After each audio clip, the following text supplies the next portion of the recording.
The step up in basis, common language, everyday speak. You own 100,000 of Disney stock. You buy 100,000 of Disney stock in 1990. You now have 10 million, or let's say Granny. So Granny has $3,000 of Disney stock that she bought because she liked Disney. Yeah. She dies. She leaves the grandkids 30,000 of Disney stock. Right now, she pays no tax. And so with this new current tax proposal, Biden wants to eliminate the step up. Does he want to eliminate the step up for Granny?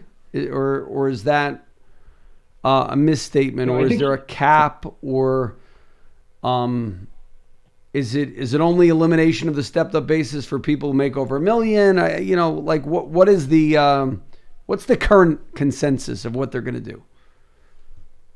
Current consensus is that the elimination of the step up in basis is not going to happen. So by my estimation, by Ernst & Young's estimation, which I have some friends that work over there and they do a lot of policy research, is that is one of the negotiation pieces that is going to be given back to Republicans, is that the step up in basis is not going to be eliminated. So Granny can give away, whether Granny has a whole bunch of money or Granny just has that Disney stock. I think it's likely that Granny will continue to be able to give away that money. Whether or not we have some sort of compromise and the step-up basis is eliminated only for high-income earners or people with significant assets is a possibility. But I think that'll fall off the table. I actually wouldn't be surprised if all of the estate planning changes fall off the table, because they are not big money makers for Democrats anyways. So the actual revenue produced by the estate tax is not nearly as significant as the increase in income taxes.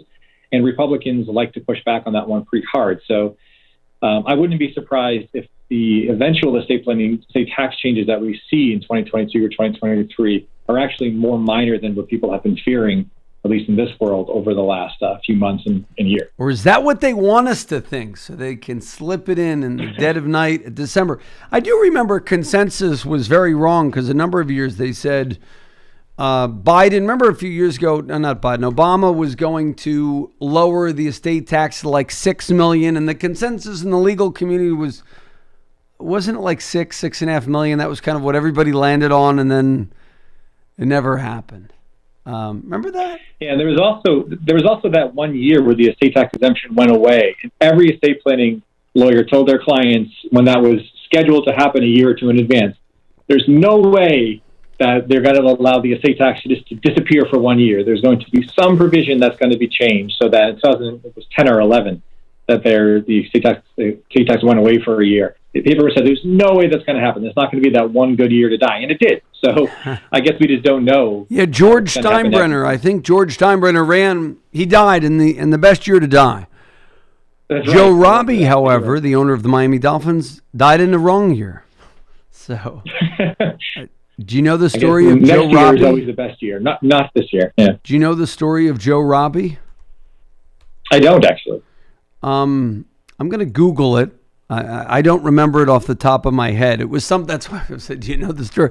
It was something like his family had to sell the Dolphins because he did like no estate planning, and he lost millions and millions of dollars to estate tax. And literally they had to sell the Miami Dolphins, which now I'm surprised I didn't know. This would be you got to use this story, because this is why people should work with an estate planning attorney. So, yeah, there was unfortunately, this is from the website Trust Council. Remember the Joe Robbie Stadium? That's what it was called. So imagine your whole life, the Greg Racki Stadium, and then all of a sudden they changed the name. That's what they did. Poor Joe Robbie. So he was the founder of the Miami Dolphins team. So I think a pro football franchise, certainly the Miami Dolphins, might be worth, somebody bought it now, it'd be like a $2 billion minimum investment, right? Yeah. He bought it, $115 million. So he literally built the stadium in Miami with his own money. So it wasn't like one of these like public-private partnerships. Yep. And he had to be sold by the family to pay an egregious amount of estate taxes shortly after he passed away in 1990. That's a long time ago, but, it's one of those things. Elizabeth Racki dropped the ball no one saw coming. Rather than leave her interest in the control of the trustees, Elizabeth elected to seek the 30% of her husband's $70 million estate to do her under Florida law. It was called elective share. In September 1991, the trustees asked for a delay and provided a share, but basically there was all these things, excesses of taxes. Elizabeth wanted her cut, wasn't going to wait. There was unfortunately not enough money to pay a $47 million estate tax bill. So their kids lost $2 billion. And this is why, if you're really wealthy and this happens to you, you deserve it. Because you should buy life insurance. But I'm sure you've had people. That's what I was going to say. Absolutely. But I've had so many super wealthy people over the years. They go, I don't want to buy life insurance. And some who are smart do, because they kind of know. But you need life insurance when you're above a certain amount to pay the estate taxes. It's just...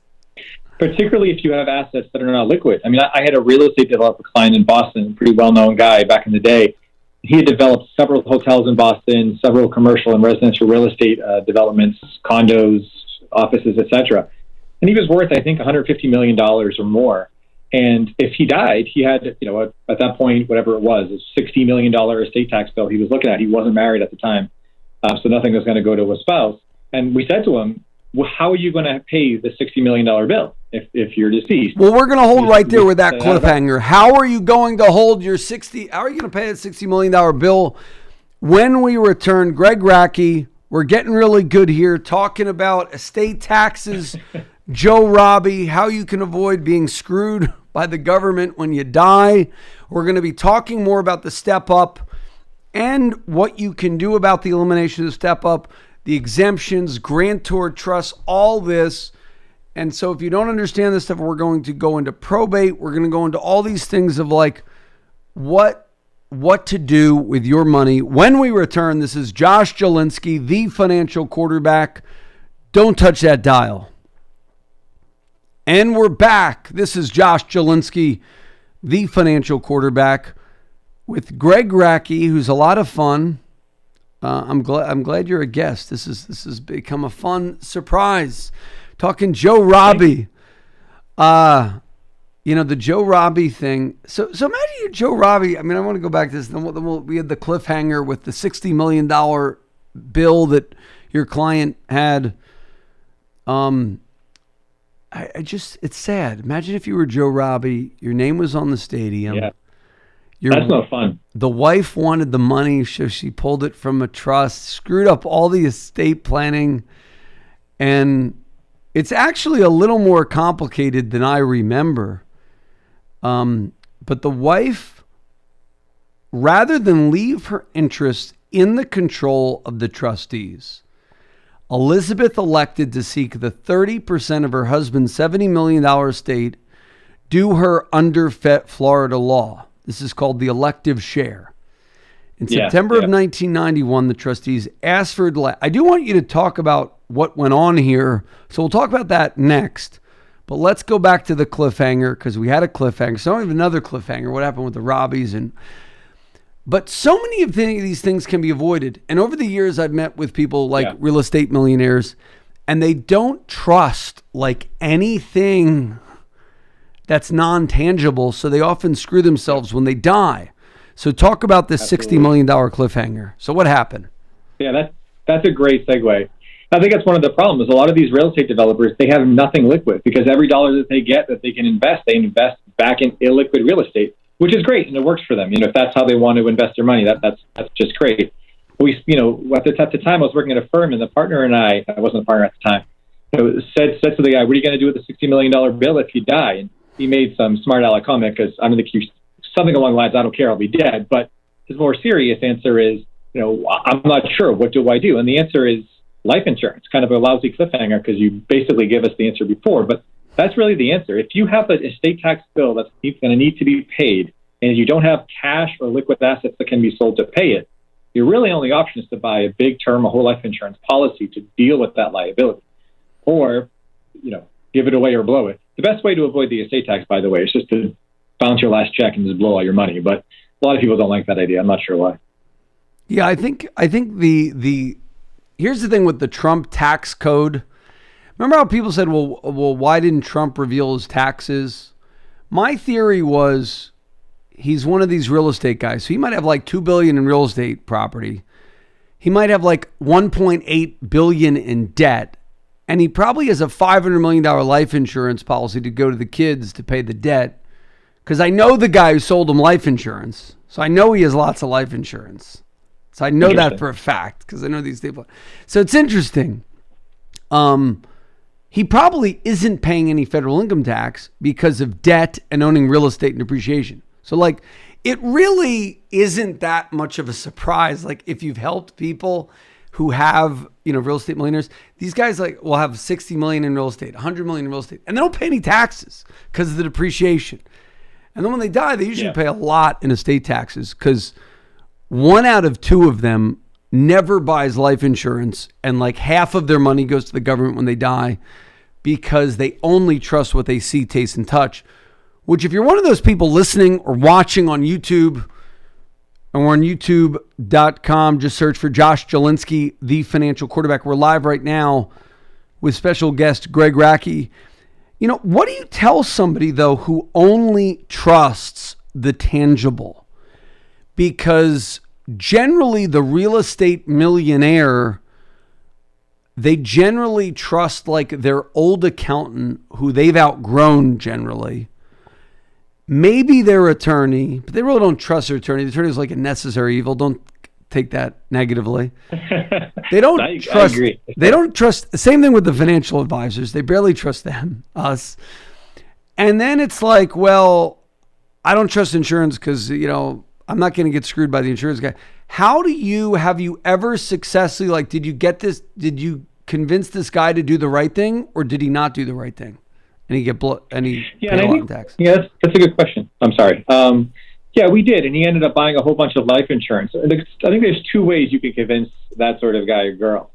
I mean, number one, you could say, okay, if you're not going to buy life insurance and the estate tax due is due, which of your properties are you going to want to be sold in a fire sale? Kind of make it concrete. I mean, something is going to need to be sold because the government is going to get their money.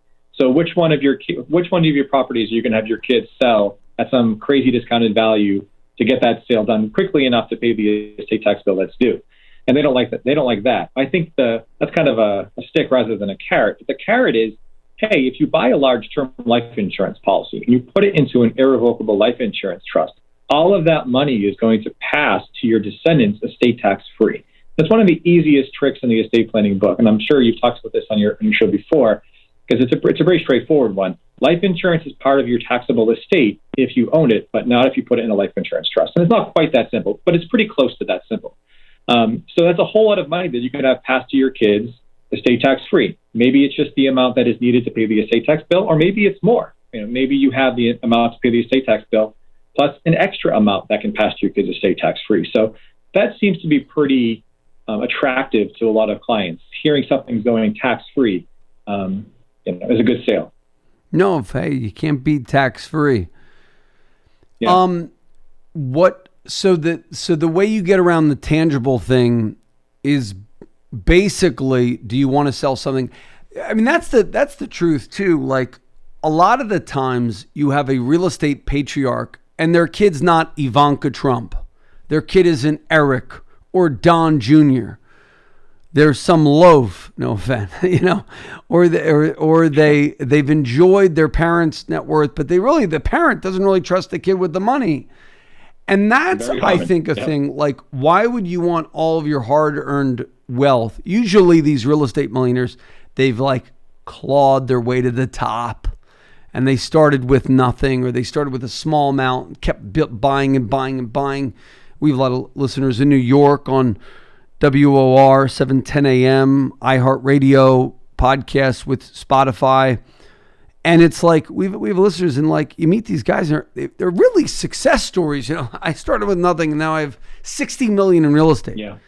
And they're like, well, I got that by only trusting myself. And you'll see these people, they're worth literally $100 million and they're acting like as a super or a slum, a super of their building, that's this, massive property in Manhattan that they kind of bought for whatever, and then it grew. And you meet these people over the time, and it's remarkable, the success stories that I see. But then equally remarkable, the failures of families that come to me and like sometimes second generation will do the estate planning, but the first won't. Second generation wealth will see, hey, my dad or my mom, they got screwed. Half their money went to the government. So I'm going to do estate planning. I'm going to do insurance. So sometimes they do it by fear of losing that legacy property. But if you think about it, this is how I kind of connect to the real estate millionaire sometimes. If you think about it, they want to buy low. They want to buy distressed assets. So if you think about the distressed assets you've bought. Most of the time, it's when somebody dies and there's a widow or widower. That's usually how they have built their wealth over the years to provide liquidity to the estate. And then of someone else, maybe a kid wants money, because usually when kids inherit money, they say, sell the real estate. I want the money. I want to go to Disney World. I want to go to Hawaii. I don't want to just be a landlord my whole life and be miserable. And that sometimes is that aha moment that gets them to kind of do something because they're like, oh, yeah, that makes sense. Now that's how I got that property. They needed some money. I don't know if you have any other stories like that you'd like to share. Oh my God. We could stay on here until YouTube is closed down talking about wealth being passed down to the next generation and then being squandered, or having the wrong person in charge of the money or being used in the wrong way. And I think it's actually a great segue to a very related topic that I want to bring up. The most important reason to set up a trust is not for the tax savings. It's not for the grantor trust moves that you can make. It's not for income tax savings.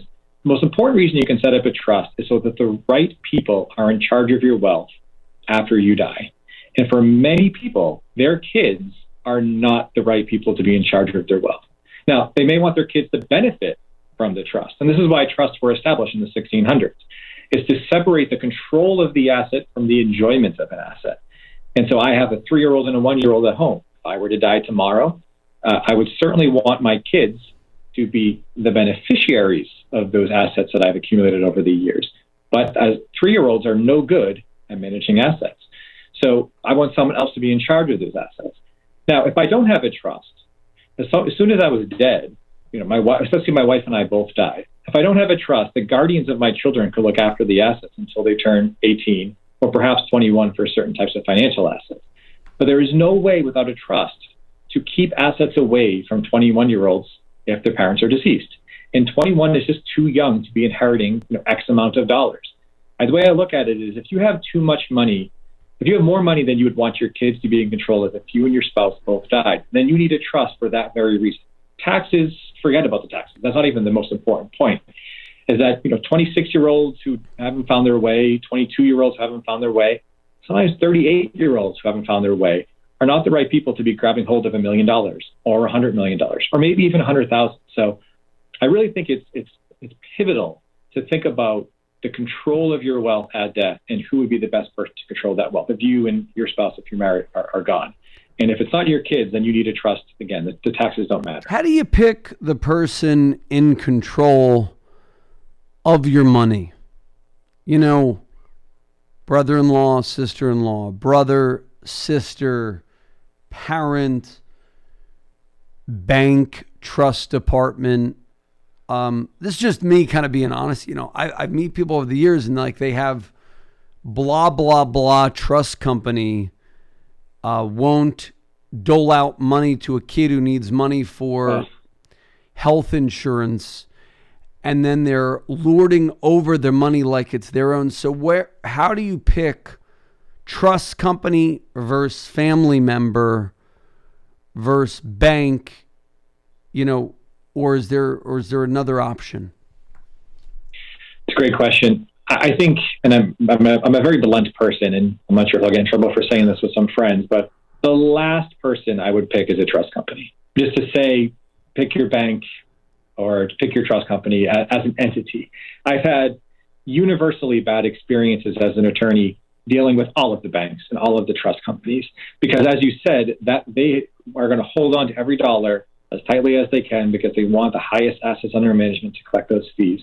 And moreover, they don't want to get sued. And so it's really important for them to be hyper careful so they don't get sued, and be hyper careful to give up control of assets. And here's why, that HEMS language: health, education, maintenance, and support. So literally, one listener called me one time and said, you know what? And I saw her in person. And the interesting thing was, she goes, I'm trying to get money to pay my long-term care insurance bill. So it was not a extravagant bill. The long-term care was like $200 to $300, so that she wouldn't erode the trust for her kid, because it was, like a bloodline trust. So when she dies, goes to the kids. And the bank, and this is a well-known, reputable bank, everybody knows the name of the bank, I don't want to say it, said no. And I was like, come on, they're jerks. Yeah.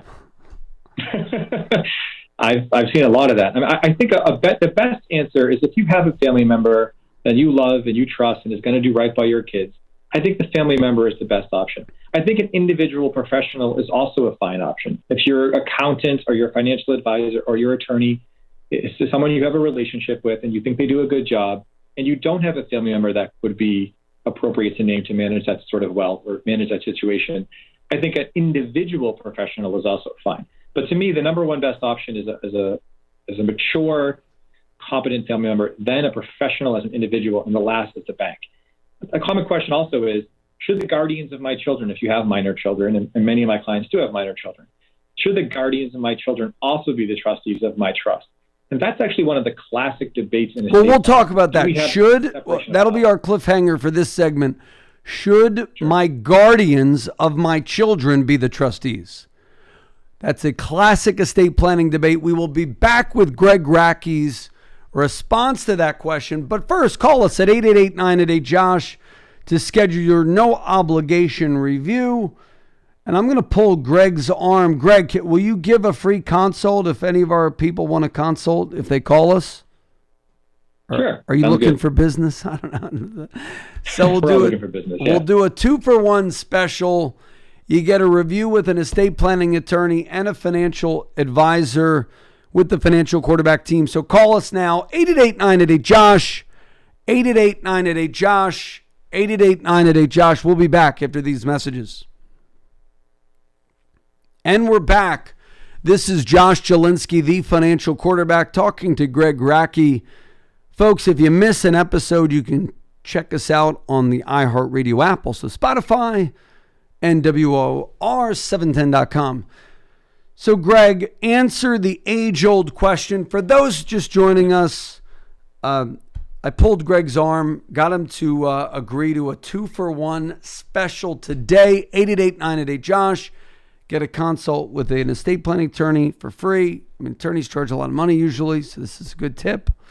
Don't waste his time completely, but you get a 2-for-1 special if you call our office at 888-988-JOSH today, 888-988-5674. So anyway, so Greg, how do you resolve that? I have my own answer, but I want to hear your answer first.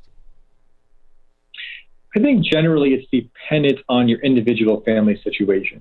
If the person that you think would be best to manage your children, to raise your kids, to take them to school, to cook them dinner, to do all of those parent things, are also people who are good at managing money, I think it's just fine to make them the same. I think by making the trustee the same person as the guardian, you're avoiding potential tension between a different trustee and the guardian. You have the kids, you know the needs. It might be awkward to have to go to your wife, your dead brother's sister-in-law, who's the trustee on the other side, to say, okay, I need $5,000 this month to pay for summer camp or whatever it is. But I like that idea. People with the kids. I have 7 kids. A lot of people do. So maybe, okay, so here's the thing. Let's say my sister-in-law gets the kids. Although she's not really volunteered. We had a good friend, by the way. This is a point. I have 7 kids. Who the heck wants 7 kids added to their 2? That's a lot of kids, Greg, do you want to be the guardian of my children? No, you have too many of them. Thank you for your honesty. We have a dear friend. They have 5 kids. They will gladly take our 7. That's very nice of them. They volunteered. But, so this is a major, so I'm going to get a lot of free estate planning advice this hour too. although we're not giving any legal or tax advice, nothing we say can be construed as that. Legal, tax, or financial advice, or whatever the disclaimer is. But for me, definitely money and kids have to be separate because it's so convoluted with 7 kids. So for me, I want to keep the money separate because, like, I have my sister, I have my other sister, I have my brother. I love my siblings dearly. I don't really think they're going to take my kids. Although they would if, like, they were orphans and nobody wanted them. But my sister's already raised 4 kids. My brother's raised his daughter. You have, it just, I don't see it happening, you know? Yeah. So what I've thought was like, okay, my side might be the trustee. So then they can dole out the cash to the other side. But at least then my side, like I can put, you know, can I put a stipulation that the other people, let's say the friends who take the kids, that they have to bring them to the 2 sets of family members or else they can't get money to take care of the kids? Something like that? But well, first let me say your position is, I think, also very popular. This is why it's a classic debate in estate planning. I think there are good arguments on both sides. Yeah, your side makes sense. I just mean for my side is weird. I mean, I have 7 kids. Who has 7 kids today? You know, people look at us like we're freaks. We're like a freak show. Everybody always stares at us. We're a bunch of beautiful, not me, but my children are beautiful blonde-haired kids. My wife's beautiful. So, like, they stick out like sore thumbs. They're all these, like, towheads. And, we're like, hey, you know, it's rude how people are, though, with us. But anyway, people just staring. Like, I'll be friendly if I see you on the street. And it's no lie, like, when we had 4 kids, okay, it's cute.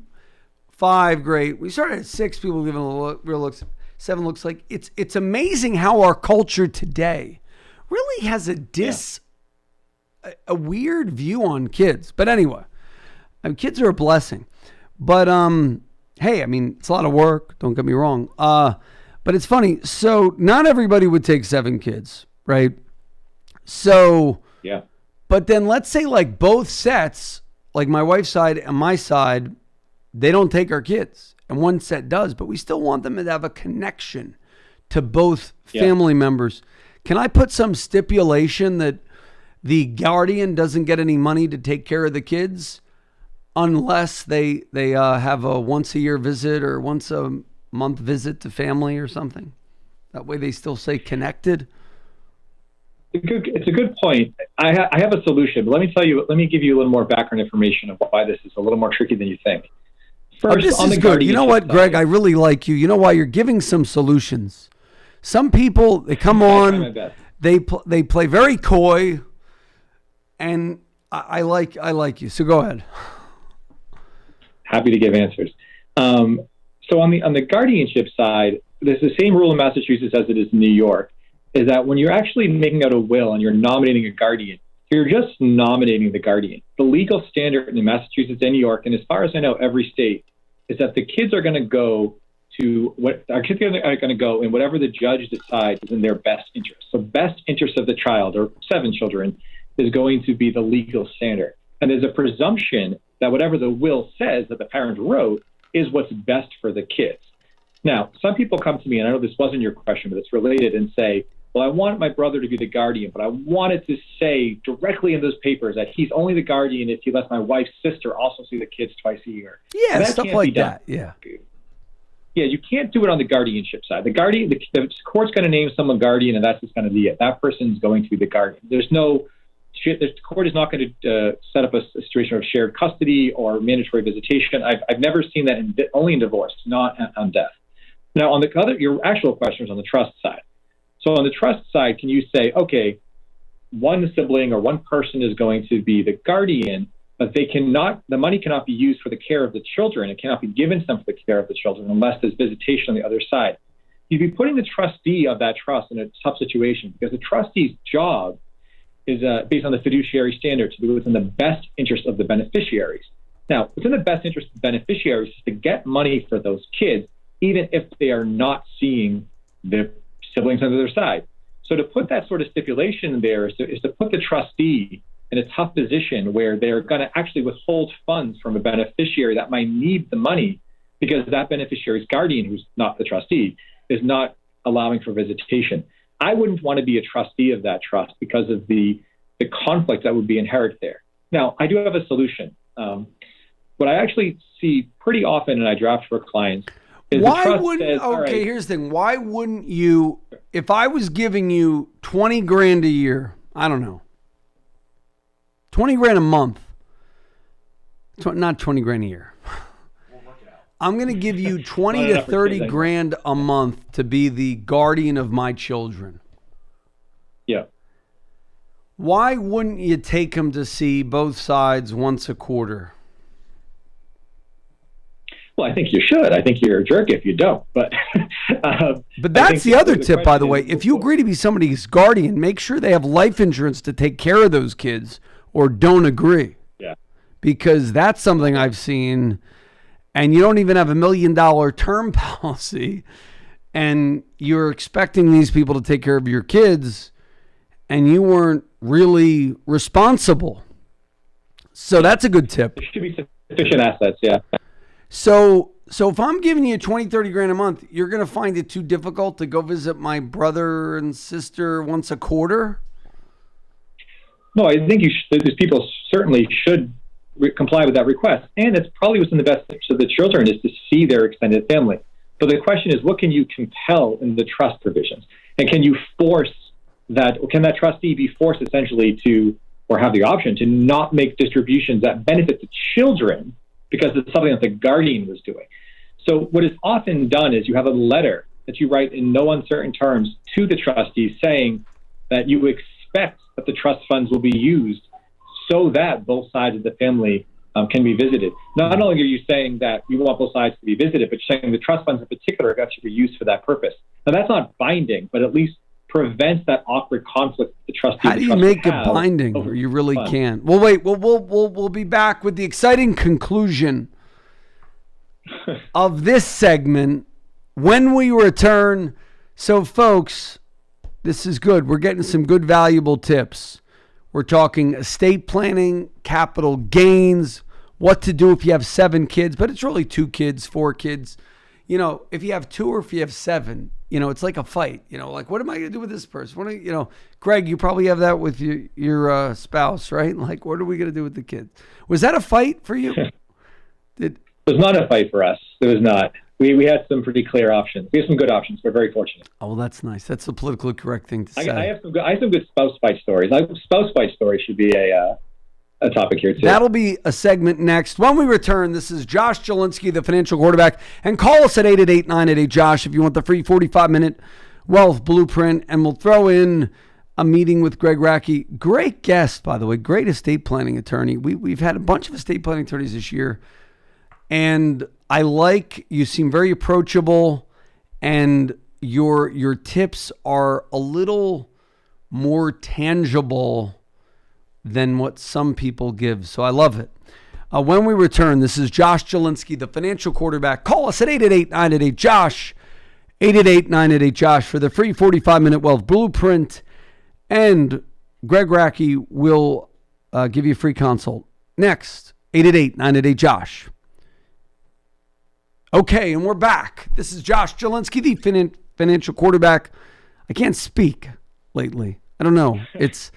I think it was a side effect of COVID. I had COVID like 3-4 weeks ago. It was a great segment on last week's program, me talking about COVID. Everybody's like, I'm getting emails. Are you all right? Are you going to die? I have a doctor for you. Take some ivermectin. I have some quercetin. I have some zinc, D. Folks, I took quercetin. I took D. I take zinc every day. Didn't help. Still got COVID. So anyway, so we'll leave it at that. But it was rough. I'm a fairly young man. I can't talk, and I'm a little bit like charred in my throat. So, Greg, let's. So what's your resolution to this guardian thing? Is it like a letter of a testimony or something? What do I do? with my kids? I think that the best way to do it is to put it, I mean, if you feel really strongly about it, it sounds like you do, and maybe some of your callers do, or some of your clients do in similar circumstances. I think the best you can do is put it in a strongly worded letter that you expect the trust funds to be used to see the children, and also put it directly in the trust that the expectation is that the trustees, and if that's the same person, the trustees will be granted visitation, and that the grantor, without creating any enforceable rights or duties, expresses his or her wish that the trust funds are used for visitation of both sides of the family. And feel free to massage that language to your individual situation. It's name these individuals, say twice a year, say at the family retreat in Vermont, whatever it's going to be. But I would put it in a side letter and put it as non-binding language in the trust. But and could I put it in non-binding binding if I wanted to? Could I make it binding? How do you? So I don't. You could make it binding. Let me be clear. You could make it binding, but you would not want to be the trustee because then you would. Exactly. So I would have to not pick you as the guardian. Well, it really would be the guardian because the trustee would then dole the money out, right? True. You could be the trustee, not the guardians. Yeah. Is it? And the guardians have the right to look at the trust on behalf of the minor children. So the guardian could, if they were savvy enough, know what strings are attached to the purse before they decided to come on as guardian. So, again, you could make that binding. The guardian might have something to say about it if they didn't want to give that visitation, and the trustee might have something to say about it because there's the potential for a conflict between holding money from the beneficiary. You're not giving it to the guardian, but you're really not giving it to the beneficiary for visitation. So, if you can find people that will play ball by these rules, then go ahead. I wouldn't want to be the guardian or trustee, just to be clear. Okay. So you're out then. You're not going to be the trustee of my children. Many for me anyway. So yes, I was out with the 7 kids. I don't care what's in the No, but here's the thing though. If you have 7 kids, right? Maybe you want to take care of them if you're going to get a good salary every year, right? As the guardian. Yeah. That's another solution for life insurance. That's why I have a lot of life insurance. Because then people want to be the guardian of my kids because they're going to get paid for it. Yeah, you're entitled to reasonable compensation in the absence of a term that says you can't be compensated. So reasonable compensation can be pretty hefty. I would want a lot of compensation for, So let's say, is there a fight?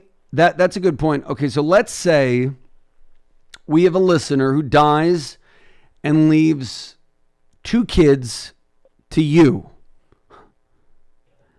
But in the will, or let's say it was a $2 million life insurance policy, it goes to the wife and then it goes to the kids. Yep. How do you as the guardian get the money to that when it's really supposed to go to the kids or whatever? Or you can make a claim to a court. I'm sorry, I'm not sure. So you said the guardian was guardian's entitled to reasonable compensation. Let's say it's a young couple. They leave $2 million of term life insurance to each other, but they both die in a car accident. So then it goes to the kids. You're now taking care of the kids, but you're not stipulated in the will. You're not stipulated. You're named the guardian because they were your best friend's kids or something. Yep. And you want to take them in. They only have 2 kids. They don't have 7. So, you and your wife say, well, we'll take 2. And then, but they don't leave any stipulations. And so the $2 million goes to the kids 2 different ways, 50-50. They have 2 kids. Yeah. How do you get money as the guardian when it goes to those kids? So to be clear, the trustee of a trust and the executor of an estate, the person representative of an estate in Massachusetts, is entitled to reasonable compensation. Interestingly, guardians are not entitled to compensation. However, what people often do, it's one of the reasons people consider making the trustees the same as the guardian, so they can use that operation of law to be entitled to compensation. That's really for both roles, as trustee and as guardian. But sometimes what people will do if they don't want them to be the same individual, if they want separate trustees and guardians, is we'll stipulate that the guardian is entitled to a gift from the trust of $20,000 a year. Also, if you're the guardian of children who are beneficiaries of a $2.5 million trust, that money is going to be coming to you. And if this has been litigated, you are allowed to use that money for things that would enrich you, like increasing the size of your house. And you don't need to give the kids the the increase in the capital value of your house when they turn 18. You just got to add the bedrooms with the trust money, and that's just a nicer house that you have now. So there is an indirect way to benefit guardians, or you can directly benefit them by because I've seen people over the years and they're living like a pauper, and they're like, well, I'm raising my sister's kid, and we have this $200,000 for college. So then the kid has paid for college, but then the whole family's struggling for years, and and I thought something could be done about that. So that's good. So if you're in that boat, call us 888-988-JOSH. Greg will help you figure out a way to get some money. Creative solutions. So you can add some square footage to your house. No, but I really have seen that. People they live very simply, taking care of their kids, and then that kid's going to like Harvard, and then their kid's going to community college because they slaved away. Yeah. I've seen that over the years, not a ton of times, but enough to be like, so you have the dutiful guardian who kind of doesn't take any proceeds, but that would be a reason to make the guardian, the trustee, the same person, so they could take a little compensation. So that would be a ball in your court. But yeah, there's no one right answer. It depends on who you have, right? No. It's also for simplicity's sake. No. This is what I've seen sometimes with significant estates. And I don't want your take on this. Sometimes everybody says, I want a committee, right? So you have the attorney, the accountant, the financial advisor, but then nobody agrees, nobody fights. Everybody starts fighting. There's turf wars. How do you resolve that? So let's say you have a client, they leave whatever, $10 million to an estate or whatever, a trust, and there's an attorney, there's an accountant, there's an advisor, there's a turf war. How do you resolve that? I've seen that more and more, like turf wars, because like you said, the trust company wants their fee, the financial advisor wants their fee, the attorney wants their fee, and then it's like, how do you win? How do you resolve that? Well, ultimately, the trustee, if there's multiple trustees, usually what the trusts say is majority rules. So if you have 3 trustees, there needs to be 2 out of 3 voting. If there's just one trustee and there's a whole bunch of basically employees or people who are being paid by the trust, well, then it's just the trustee's job to hire and fire people and make decisions, because ultimately we're just the hired help. The accountants, the financial advisors, the lawyers all just work for the trustee. But if you've named all those people trustee, then you have a real committee where people have real power and can have control over the trust. That can be more difficult. Another reason to be careful with who you name as the trustee, because you're giving them a lot of discretion. The trustee is the boss of all of the hired help, all of these professionals. So what about naming? We had one guy on, I don't know if it was Blockmacher, one of these guys who's like a heavy hitter in the estate planning world. It wasn't Blockmacher, it was another guy. And he talks about naming a financial advisor to the trust. What is that? So can someone have a trustee? Because I generally don't like the financial advisor to be the trustee because there's a conflict of interest there. But let's say you want that financial advisor to help the affairs through your demise and help your estate, but you don't want to have a conflict. So your trustees, let's say the attorney, but you want to name the financial advisor so the attorney can't fire the financial advisor. Is that allowable? I've heard some people talk about that, the financial advisor to the trust. We will be back with that cliffhanger when we return. And folks, 888-988-JOSH. Give us a call right now, 888-988-5674. When we return, we'll be back with the exciting conclusion. And call us at 888-988-JOSH for our 2-for-1 special today, a 45-minute ultimate financial game plan where you get an income for life report that shows you how to live off your assets. We'll also go over tax planning strategies and estate planning strategies, where Greg has been so gracious to offer a free consult to those of you who want one at 888-988-JOSH. Call us now, 888-988-5674. We'll be back after these messages. And we're back with Greg Racki. So help us answer that cliffhanger. What was the cliffhanger? What was the cliffhanger? Who am I? Why am I here? No, I know. I kind of lost train of thought on the cliffhanger too, by the way. So don't feel bad. So, okay, I've heard it said that you can name a financial advisor. Yeah. My general recommendation is we do not want to be the trustee of our clients' estates. Yeah. for conflict of interest sake, we don't believe it's a good idea. But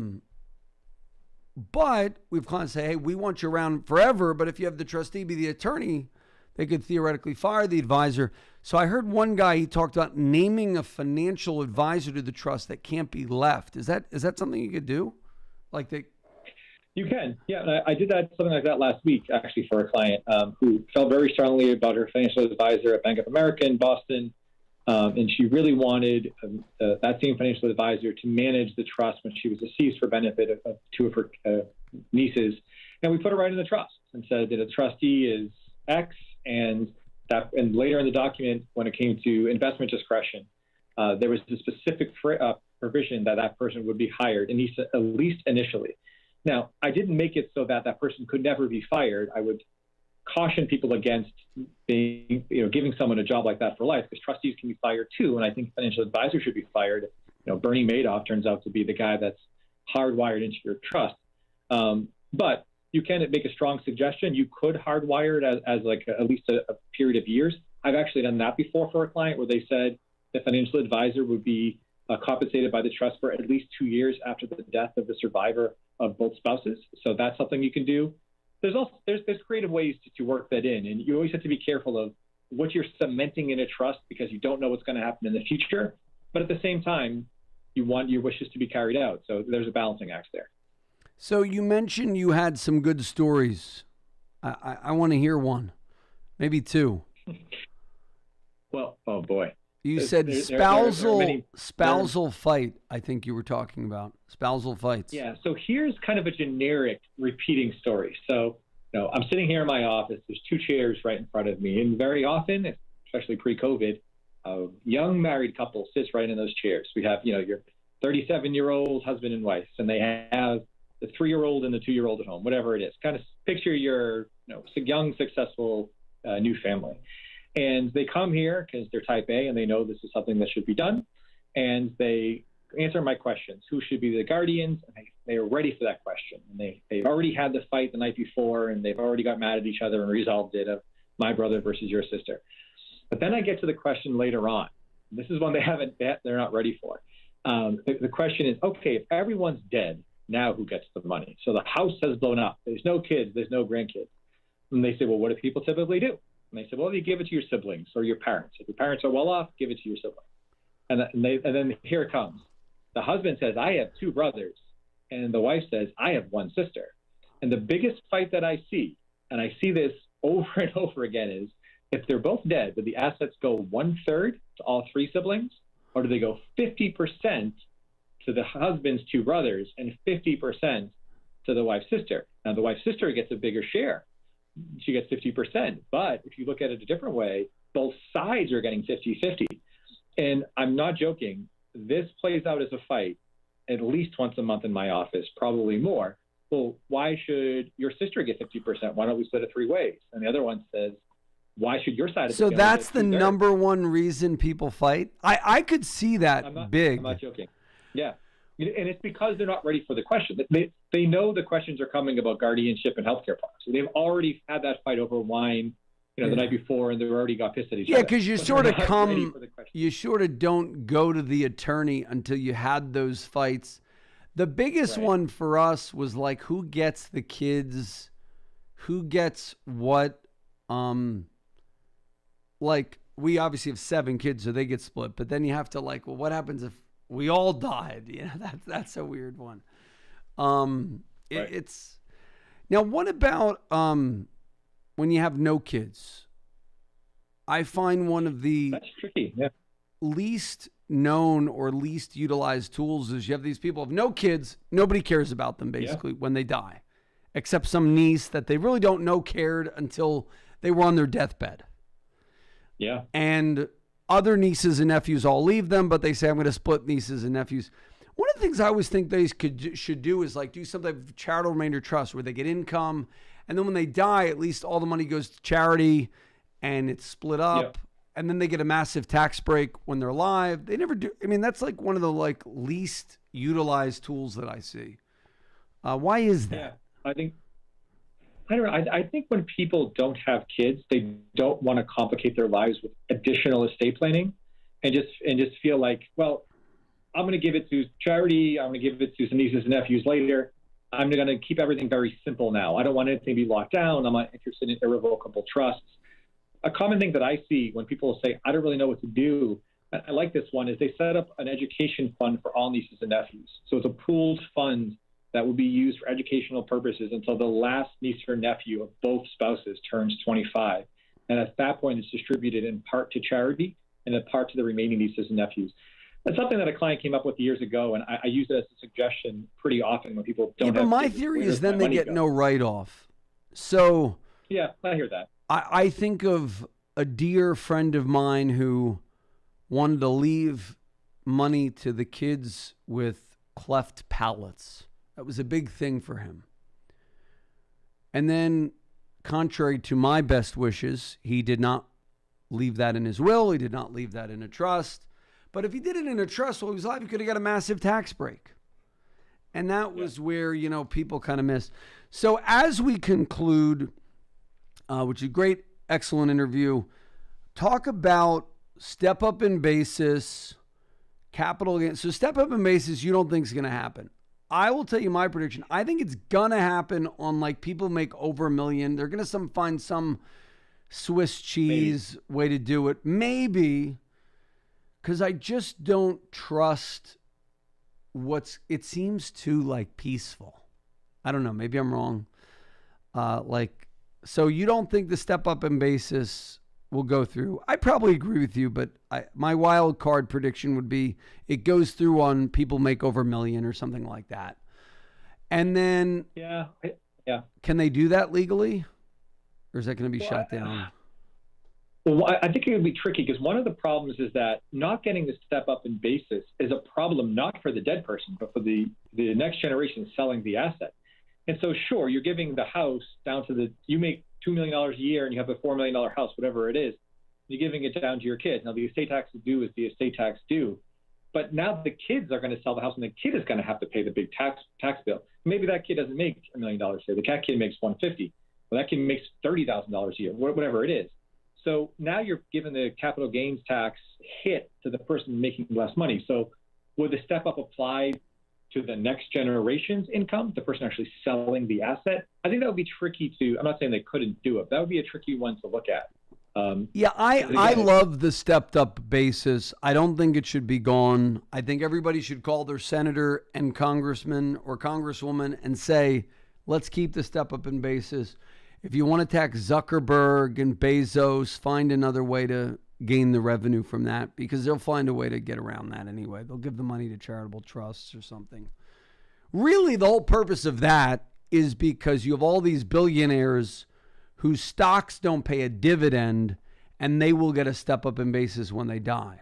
So they could just have a billionaire's tax if they really were wanting to do that. Or bring back the estate tax or something at a certain. But those guys are going to pay the estate tax.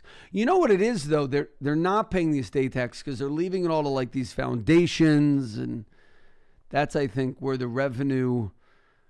All this would solve if we just went to a flat tax. Everybody paid the same. I don't know. I'm more of a flat tax guy, but and then no death tax, no step up tax.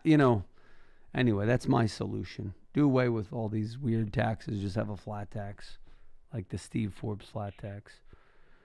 Then they don't have to. Things are getting more complicated. It does seem like things are getting more complicated. Yeah, you're like, we can't get rid of we can't go to a flat tax. That would that would be bad for all accountants, attorneys, and financial advisors. It would be bad. it would be okay. So step up in basis, the grantor trust thing. What's going to happen with that? They're threatening to get rid of it, to say that there is no grantor trust. For people who don't know what a grantor trust is, what is a grantor trust? That would be, I guess, a good. Yeah, this is pretty particular. So there's two different types of trusts, and I think this is important if we have enough time just to quickly give a distinction here. Revocable trusts are also known as living trust. Sometimes, if you like, I believe Latin, inter vivos trust. Those are the most common types of trusts. Those are trusts that are revocable. They're okay, so we'll take a break. We're going to hold you on to the next hour. We'll take, because this is so good. I'm learning. School is in session with Greg Racki and Josh Jelinski, the financial quarterback. This grantor, non-grantor, inter vivos trust. What the heck is he talking about? When we return next hour, this is Josh Jelinski, the financial quarterback. Don't touch that dial. Call us, 888-988-JOSH, and there's a 2-for-1 special today. Call us right now, 888-988-JOSH, and you get the 2-for-1 special. You get an hour with 45-minute ultimate financial game plan with yours truly and the financial quarterback team, and a session with Greg Racki and the team. We'll be back after these messages.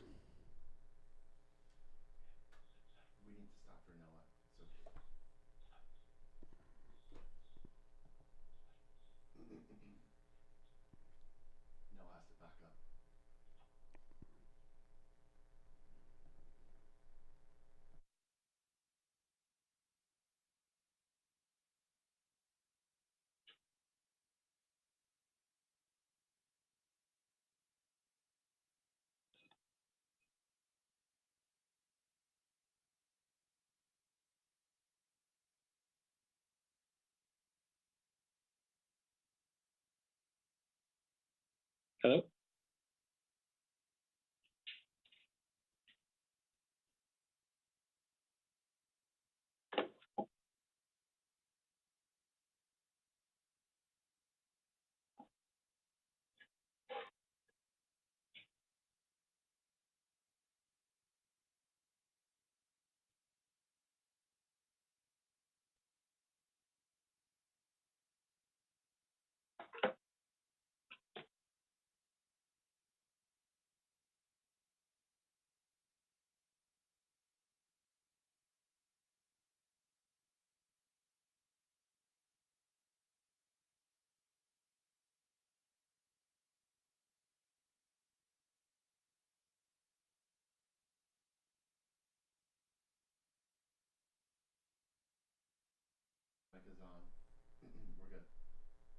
Okay, we're back. This is Josh Jelinski, the financial quarterback, with Greg Racki.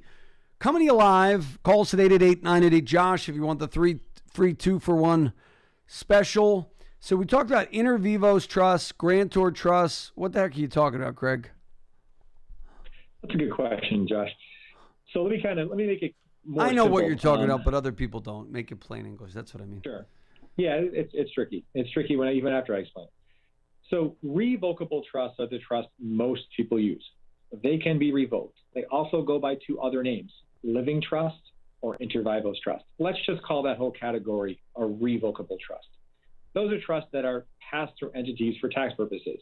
You can set up a trust, put your money in there, and there is no separate tax return. There is really no adverse tax consequence at all. And you still get a step up in basis for capital gains tax purposes when you die for assets owned by a revocable trust. So they're very common, but they're by far the most common type of trust that is used. Revocable trust, any assets in a revocable trust are still part of your estate when you die. So you haven't gotten rid of the asset for tax purposes. There's no completed transfer. So they're very commonly used trusts. The other category of trusts are called irrevocable trusts. And are those called non-grantor trusts? The revocable? All revocable trusts are grantor trusts.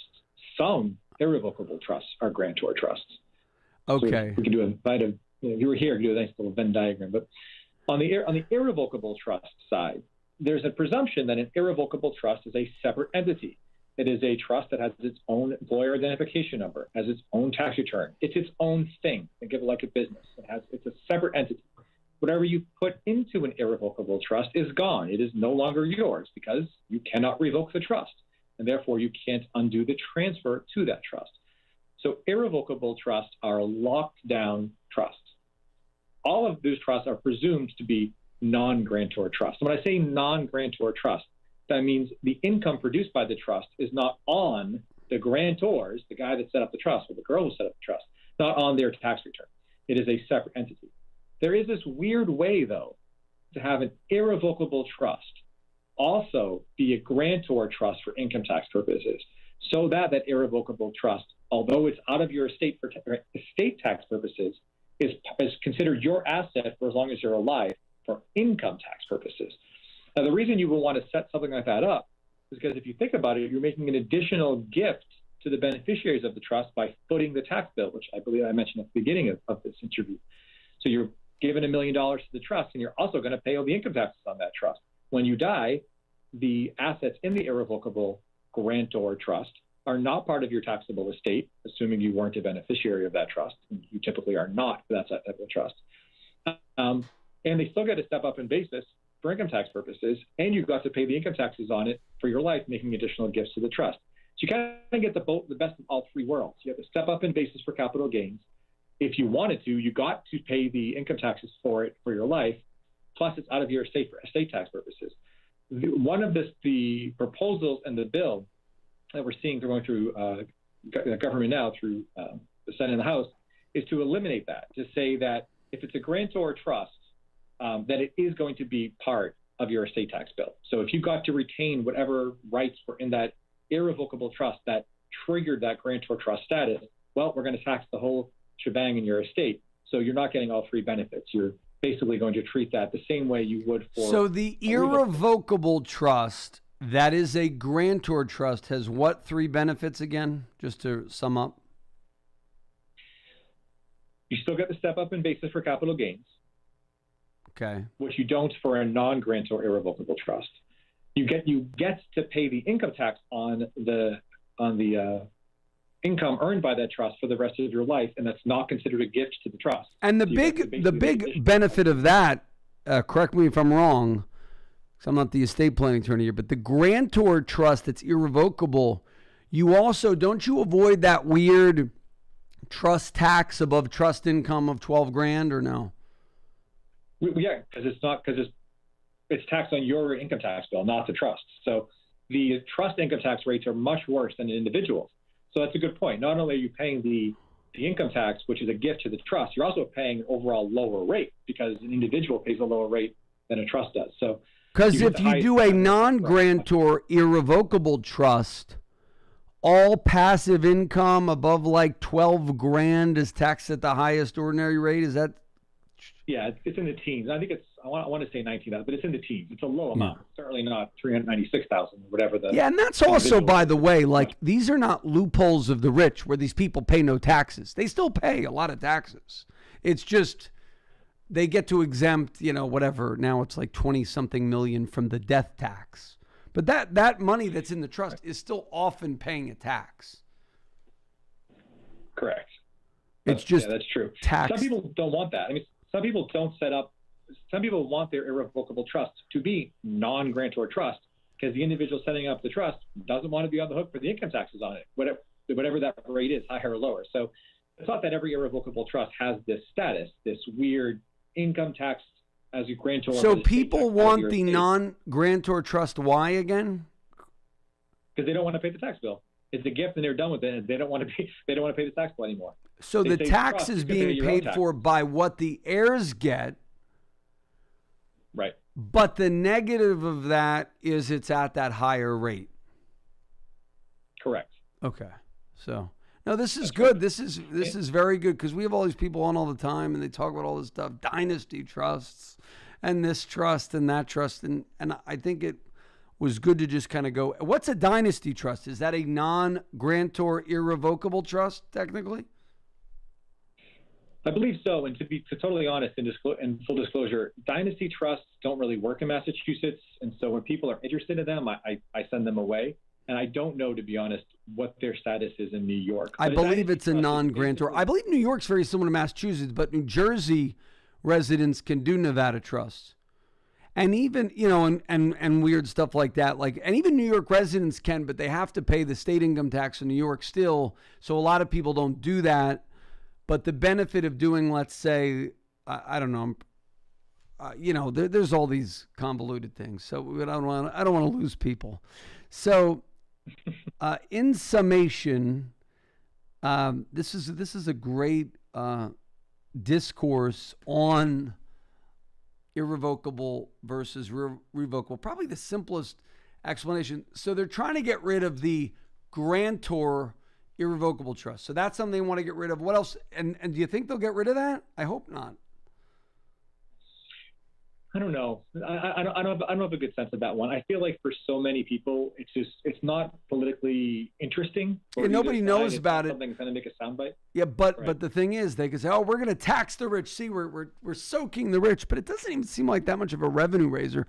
So if I wanted to do a grantor irrevocable trust, could I do it this month or next month and then be grandfathered in if they change it, or it depends on what they do with that?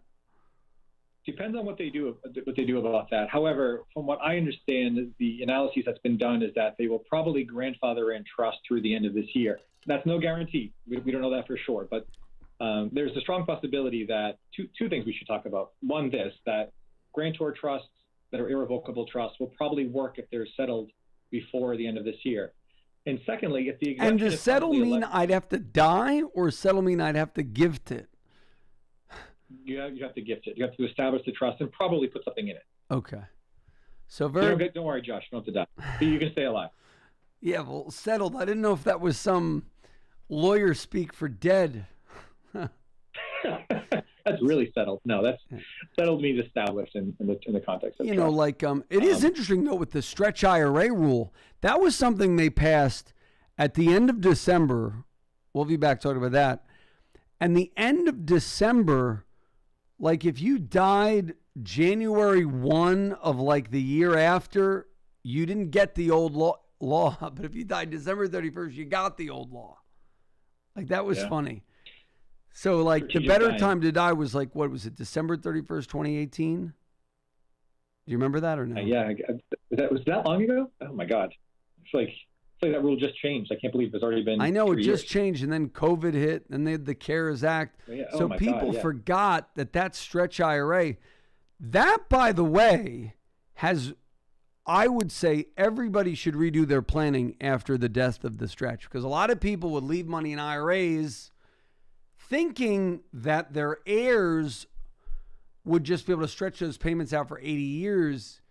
And it's actually stupid. If you have a lot of money, it's stupid to leave an IRA. And it's really not even that great to leave a Roth anymore. I'm a big fan of Roths, but it depends on your kids, because your kids at 10 years, they get 10 years of tax-free growth still in the Roth. But then year 11, they have to empty it out. So it's still, Roth is still beneficial. But if like you don't want your kids to have to pay taxes for 80 years when you die, there are still things they could do.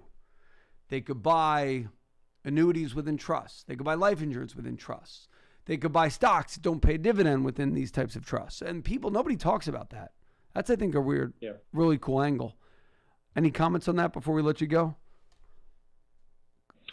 No, I mean, it's true. People don't realize that how much that changes, that all of it must come out within 10 years and all of the income tax must be paid, unless you're looking at different sorts of annuity products or different sorts of trust planning. But trust planning is not easy with your old 401k from your employer. There's often restrictions on what you can do. When you move it into an IRA, there's restrictions. So I think that's a really good kind of selling point for a conversation, particularly with you, of how to convert that asset into something that will stretch a little bit longer and more efficiently. Well, great. That's a great way to end. Greg, thank you. It was fun to have you. It was a blast. What website do you want our people to go to? Racki Law, RACKI law.com. That's RACKI law.com. Or you could call us at 888-988-JOSH, and we'll get you in touch with Greg. Is that the way to go, RACKIlaw.com? Yeah, and it's also Ligris.com is the firm that I'm also associated with. I kind of wear two hats as the managing attorney at Racki Law, and I also do all of the estate planning work for Ligris. So happy to talk to your clients and contact them either way. Wonderful. And folks, if you want the 2-for-1 special, which Greg has been so generous to offer, you call us now at 888-988-JOSH. Greg Racki, thanks for joining us. And we'll be back, folks, with my thoughts on the economy, my thoughts on stretch IRAs, and what you can do if you have IRAs and you're trying to leave them to the people you love and the causes you love. Next, this is Josh Jelinski, the financial quarterback. Don't touch that dial.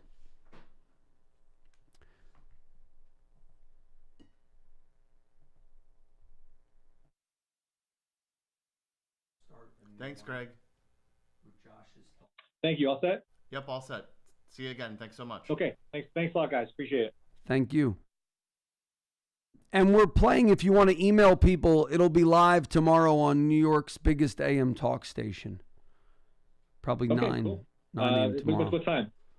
9 a.m. live on 9 a.m. live. WOR, Okay, cool. 7:10 a.m. in New York, which sometimes is heard up your way. And then it'll be on iHeart and Spotify probably a day later.